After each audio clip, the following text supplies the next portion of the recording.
Hey guys, so we have officially put the wraps on the 2019 hurricane season and ended this past Saturday on November 30th. And just to FYI, hurricane season technically runs on the calendar from June 1st to November 30th. So we are all done with hurricane season for this year. When we take a look back at our hurricane season for the year, the NOAA forecasted between 10 and 17 named storms. We actually had 18 and the average is 12. So we definitely had an active, above normal hurricane season this year.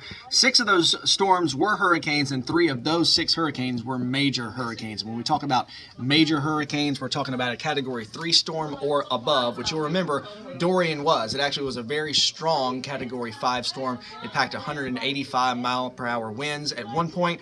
And just because June 1st to November 30th is the hurricane season, you can still have storms that form outside of that calendar season, if you will. One of those we'll talk about was actually the first named storm of the season, which was Tropical Storm Andrea. It actually formed on May 20th. It was very short-lived. It fizzled out the next day on May 21st, but that was our first named storm. And then the last storm that we had of this 2019 hurricane season was just a couple weeks ago on November 19th, and that was Tropical Storm Sebastian. Again, it was of no threat to land, and it was also a very short-lived storm. It only reached tropical storm force, and then it fizzled out just a couple days later. So 18 named storms total. It's a very active hurricane season, but now we can officially put the wraps on that, and we can say that the tropics are officially closed for business. So we made it out pretty well here in the Triad as far as hurricane season goes. You'll remember Hurricane Dorian was the storm that packed the most impacts to the Carolinas, especially along our Outer Banks. It officially made landfall on September 6th. It was a Friday morning on Cape Hatteras as a Category 1 storm.